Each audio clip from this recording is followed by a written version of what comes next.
Assalamualaikum warahmatullahi wabarakatuh. Kali ini kita sudah masuk pada topik mengenai fitogeografi, di mana nanti topik fitogeografi ini saya bagi menjadi beberapa bagian, karena ada beberapa hal yang tidak bisa dijelaskan dalam satu waktu. Jadi, fitogeografi ini nanti topik-topiknya lumayan banyak, jadi nanti saya bagi untuk beberapa kali pertemuan. Nah, hari ini saya akan mencoba menjelaskan mengenai fitogeografi secara umum. Sebentar. Nah, di sini adalah beberapa hal yang nanti kita pelajari.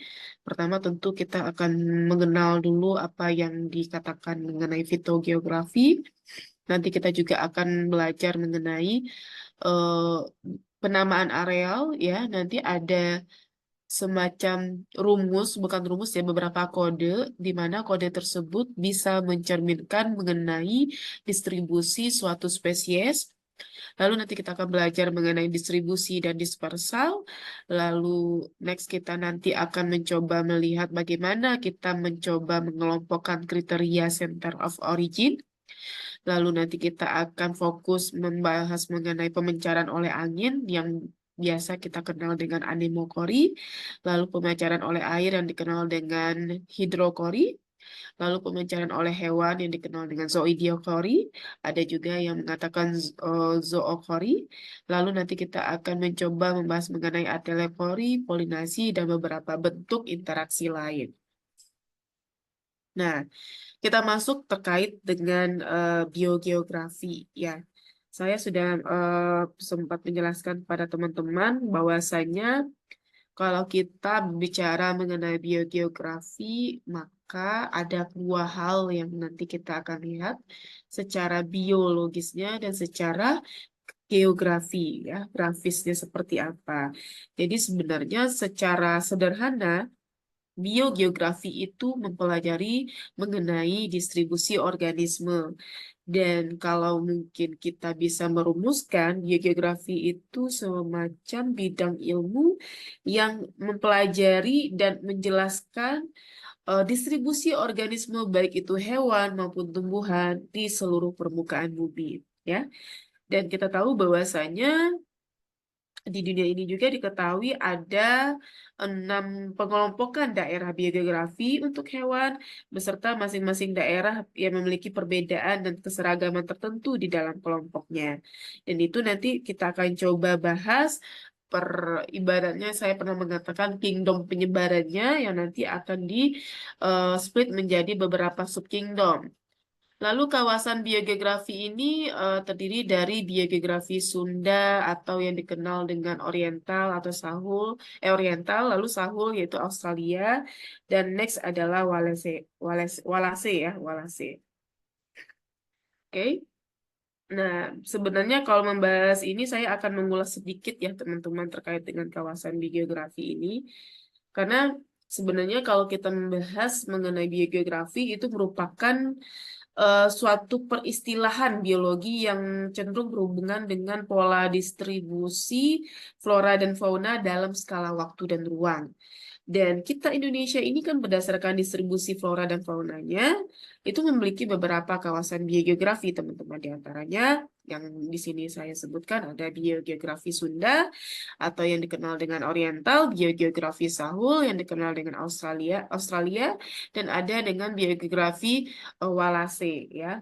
Kawasan Sunda dan Sahul itu merupakan dua kawasan biogeografi utama dan campuran keduanya itulah nanti atau kombinasi antar keduanya disebut dengan kawasan Walase.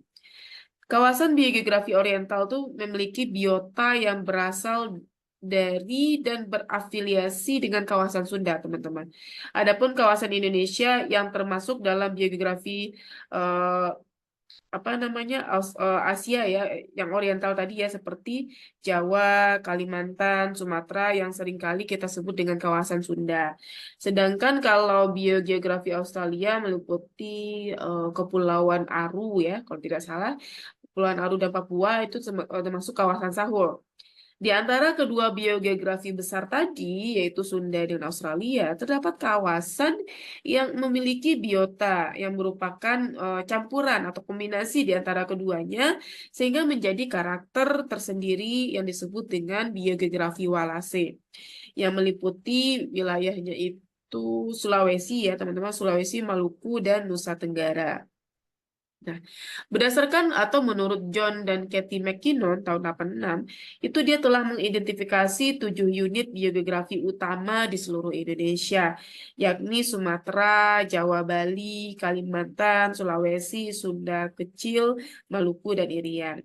Nah, kalau kita lihat dari masing-masing unit ini sebenarnya masih bisa diidentifikasi lagi ke dalam subunit-subunit berikutnya, di mana di dalam subunit tersebut prioritas utama yang disarankan adalah ditetapkannya kawasan perlindungan yang besar termasuk ekosistem utamanya. Nah, contohnya pada unit biogeografi Sumatera itu terdapat 7 subbiogeografi ya, dengan batasan-batasan dari penyebaran flora dan faunanya. Nah, di mana Taman Nasional ditetapkan sebagai kawasan perlindungan. Hal ini dikarenakan karena taman nasional tersebut memiliki spesies tertentu atau ekosistem tertentu, atau keunikan dan keindahan alamnya. Karena sifat-sifatnya yang khas pada skala nasional yang perlu mendapat perlindungan.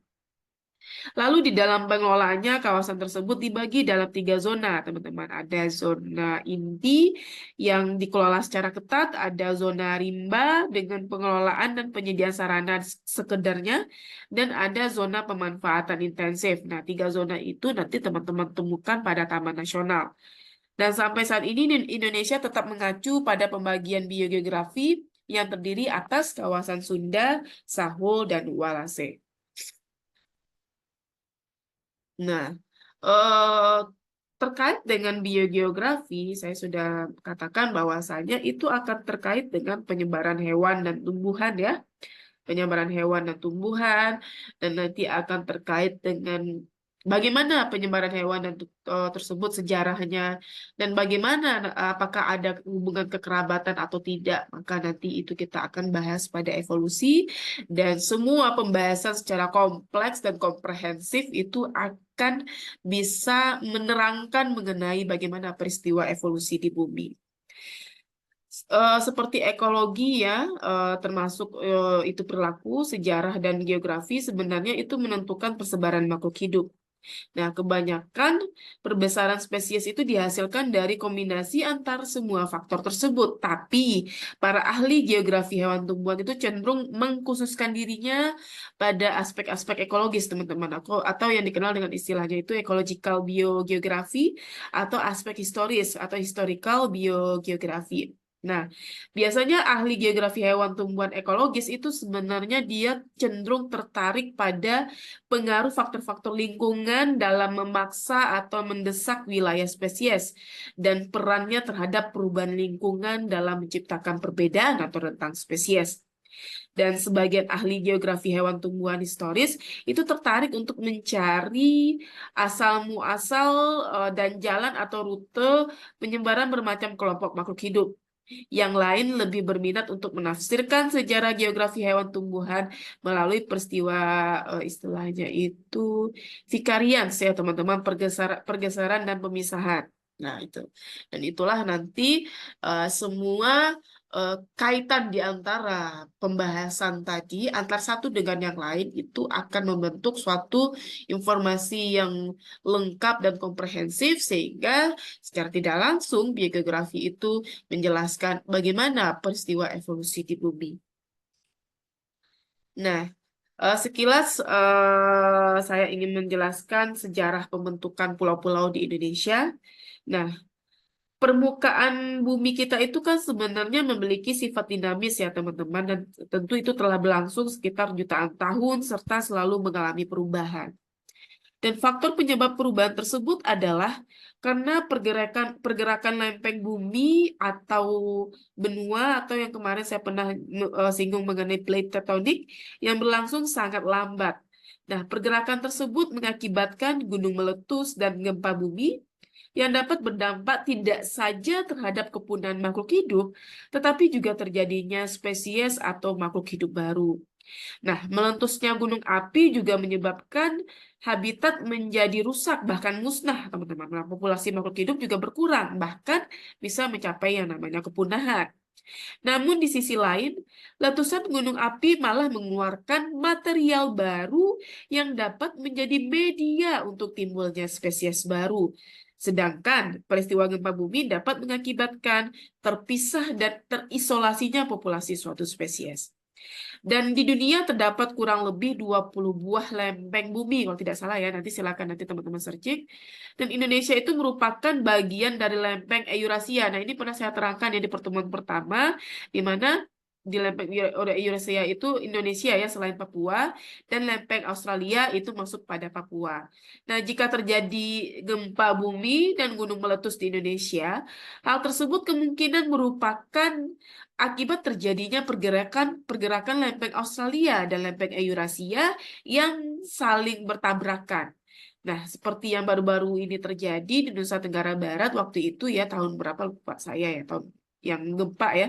Nah, di mana terjadi gempa dengan kekuatan yang cukup besar. Nah, peristiwa tersebut merupakan akibat dari pergeseran satu lempeng bumi saja yang pasti mempengaruhi lempeng bumi lain di suatu kawasan yang tentu akan ikut bergeser sampai tercapai suatu keseimbangan. Ya, jadi berdasarkan bukti berupa fosil, diketahui bahwa permukaan bumi itu berawal dari satu daratan yang besar atau yang dikenal dengan super kontinen atau yang kemarin saya pernah singgung mengenai Pangea ya teman-teman. Dan super kontinen tersebut terbelah menjadi dua benua besar menjadi Laurasia dan Gondwanaland pada sekitar kalau bentar saya hitung ya sekitar lebih kurang 135 juta tahun yang lalu. Dan Laurasia itu terpisah menjadi kelompok-kelompok daratan yang pada saat ini dikenal sebagai North America dan Eurasia atau yang dikenal dengan Eropa dan Asia. Dan Gondwanaland terpisah menjadi Afrika, Amerika Selatan, Antartika, dan Australia.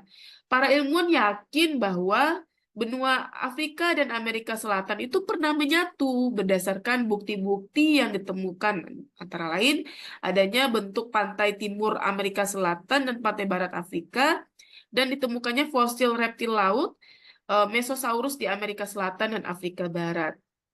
Dan pada sekitar 65 juta tahun yang lalu itu di zaman Kretaseus ya kalau tidak salah itu kembali terjadi perubahan permukaan benua di mana Amerika Selatan dan Afrika sudah terpisahkan oleh Laut Atlantik dan Madagaskar mulai terpisah dari Afrika.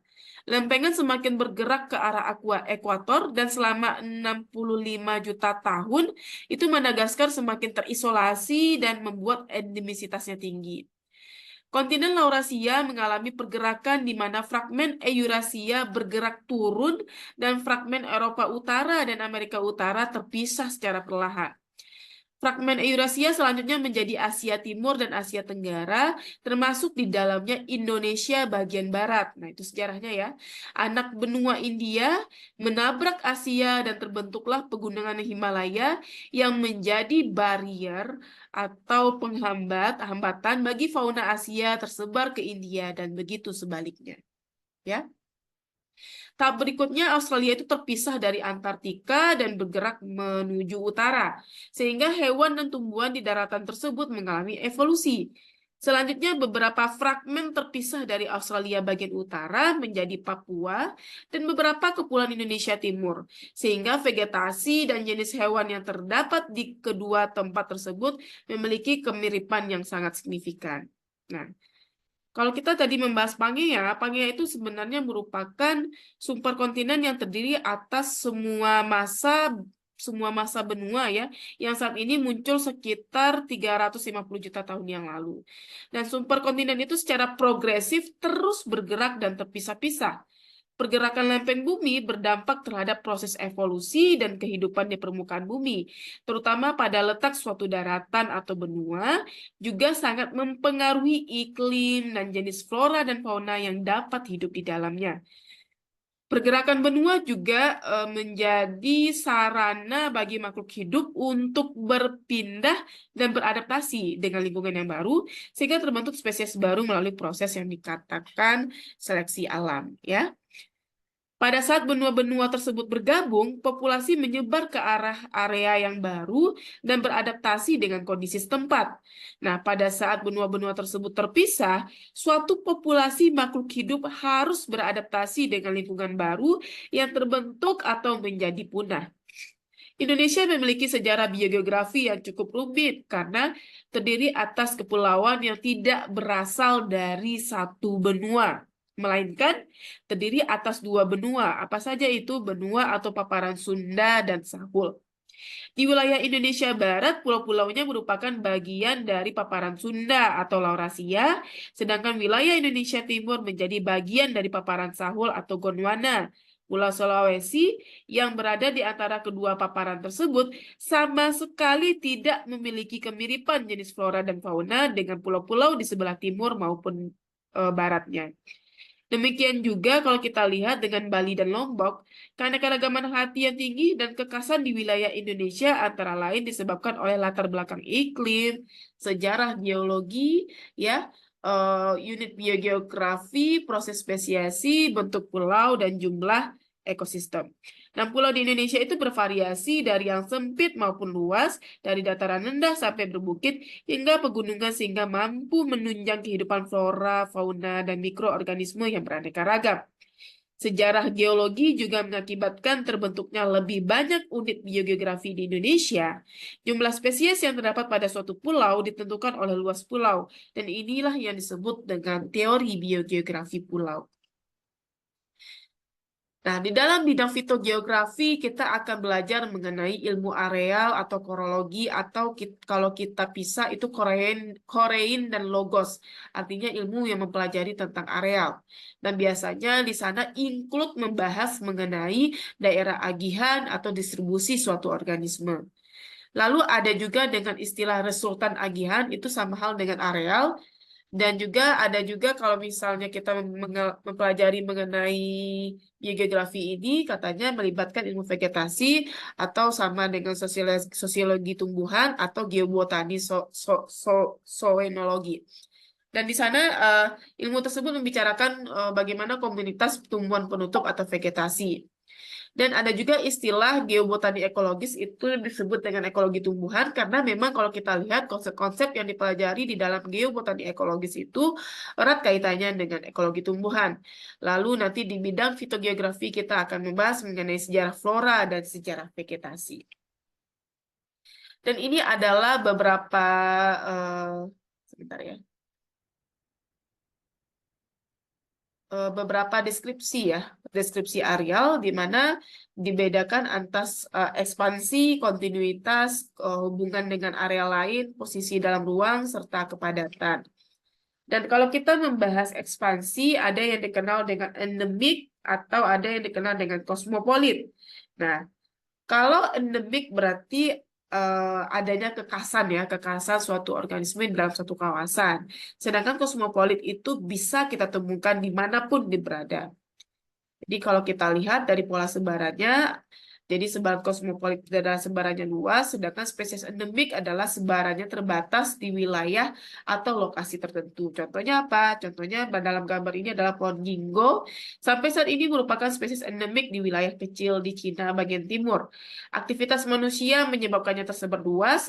Di Amerika Utara umumnya ditanam sebagai pohon tepi jalan perkotaan, dikenal karena kekokohannya. Lalu spesies kosmopolit contohnya pada burung alap-alap kawah ya, dan manusia. Dan dua-duanya itu adalah tersebar luas di bumi. Nah, sebelum saya masuk ke slide selanjutnya, tadi ada dua istilah mengenai neo-endemik dengan paleo-endemik. Jadi sebenarnya kalau kita mengenal endemisme, maka dua hal tersebut akan muncul. Ya. Jadi kalau paleo-endemik itu cenderung mengacu pada taksa kuno dan terbatas secara geografis yang wilayah jelajahnya saat ini mewakili sisa-sisa penyebaran yang sebelumnya tersebar luas. Sedangkan neoendemik mengacu pada taksa yang berasal dari relatif baru dan belum menyebar melampaui wilayah sebaran nenek moyang mereka. Jadi itu perbedaan antara neoendemik dan paleoendemik. Lalu dari waktu ke waktu kepunahan banyak terjadi dan hal-hal lain banyak terjadi sehingga tentu ini menjadi perhatian penting bagi ahli biogeografi tentunya karena semua hal-hal yang berhubungan dengan lingkungan itu akan saling berkaitan dengan satu sama yang lain, saling membutuhkan satu sama lain sehingga ini menjadi hal yang harus diperhatikan. Lalu kontinuitas. Nah, di dalam area itu ada kontinu, ada yang dia sifatnya bersambung, ada yang sifatnya discontinue, tidak bersambung. Artinya di sini adalah di mana penyebaran quarkus itu selalu ada, ya, selalu ada, dan dia sifatnya kontinu, selalu ada pada tempat-tempat tertentu. Sedangkan discontinue biasanya erat dengan organisme yang suka rentan dengan barrier. Nah, sehingganya dia tidak ditemukan secara luas di alam. Lalu next ada kepadatan. Nah, kalau kepadatan ini, kalau kita lihat dari kepadatan tumbuhan, ada yang sifatnya umum, ada yang tersebar luas, ada yang terpencar, dan jarang. Dan Rubiaceae itu adalah salah satu kepadatan tertinggi di daerah tropis. Dan ini adalah letak di dalam hubungan dan ruang. Kalau Rafflesiana cenderung di Asia Tenggara, Arnold di Sumatera, Fagus holacrix dengan Bromeliaceae dan Neotropics. Dan ini nanti teman-teman harus memperhatikan karena ini akan terkait dengan pembuatan rumus distribusi organisme. Jadi kita di sini penamaan areal kita bagi tiga saja. Pertama berdasarkan menurut garis lintang, kedua menurut ketinggian tempat, ketiga menurut kedekatan tempat dengan laut atau benua. Nah, ini adalah penamaan areal atau daerah flora menurut garis lintang. Arktik disebut Kutub Utara, Boreal disebut Norwegia, dan lain sebagainya. Lalu di sini penamaan menurut ketinggian. Ada planar, paling dekat dengan pantai, kolin dataran rendah, montan daerah pegunungan, subalpin kaki gunung, dan alpin adalah puncak gunung atau bersalju. Dan ini adalah penamaan menurut keterkaitan dengan laut atau benua. Ada EU oceanic, oceanic sampai dengan EU kontinental. Dan ini adalah rumus arealnya, saya akan coba ajarkan. Contohnya pada soal pertama. Nah, itu kan ada SM garing BO garing K. Nah, kalau sebentar. Kalau kita lihat bahwasannya ini sudah terbagi pada berbagai sebarannya ya. Dan jadi kalau kita bacanya seperti ini. Pinus sylvestris dia, nah berarti SM. SM itu terkait dengan submeridional. Nah, jadi berdasarkan garis lintang ya, berdasarkan garis lintang, eh dia termasuk pada submeridional meridional ya, submeridional SM ya, sebentar. SM ya, submeridional sampai dengan boreal ya, sampai dengan boreal. Lalu kalau kita lihat lagi di sini ya, jadi Pinus sylvestris SM dengan Bo ya, kita lihat dia hidup pada garis lintang submeridional sampai dengan boreal. Lalu apa namanya? Ya. Lalu di sini kalau kita lihat tidak ada keterangan menurut ketinggian ya teman-teman ya berdasarkan sebentar. Nah, berdasarkan ini SM dengan BO itu adalah berdasarkan garis lintang. Sedangkan itu adalah kontinental ya. Kontinental itu berdasarkan keterkaitan dengan laut atau benua. Dan Euras itu adalah Eropa dan Asia. Jadi baik bacanya Venus Silvestris hidup pada keterkaitan dengan laut atau benua yaitu submeridional sampai dengan boreal ya. Lalu dengan oh tadi menurut garis lintang ya, ini menurut keterkaitan dengan laut benua yaitu berada pada kontinental. Nah, sama hal dengan Corpus Robur. Nah, ini nanti secara detail saya akan bahas ketika perkuliahan. Nah, ini adalah beberapa daerah flora dunia atau yang dikenal dengan kingdom tumbuhannya. Ada whole Arktik, paleotropik, neotropik, Kaplan, Australis, Antarktis. Nah, berdasarkan itu nanti akan di, di split lagi menjadi beberapa apa namanya beberapa sub kingdom. Nah, lalu masing-masing dari antara sub kingdom itu apa saja famili yang menyertainya dan apa jenis satu spesies yang bisa diwakilkan. Nah, jadi tugas kalian ini tidak saya terangkan. Nah, tugas kalian adalah nanti mencoba membuat eh, sebaran tumbuhan tadi berdasarkan kingdomnya, lalu tulis familinya dan lain sebagainya. Di sana nanti dia eh, membuat suatu data yang komprehensif sifatnya, sifat tugasnya individu, dan deadline-nya adalah Kamis 17 Oktober 2024. Oke, sekian terima kasih untuk kegiatan atau penyampaian materi kali ini. Terlebih dan terkurang saya mohon maaf. Wabillahi taufiq wal hidayah. Assalamualaikum warahmatullahi wabarakatuh.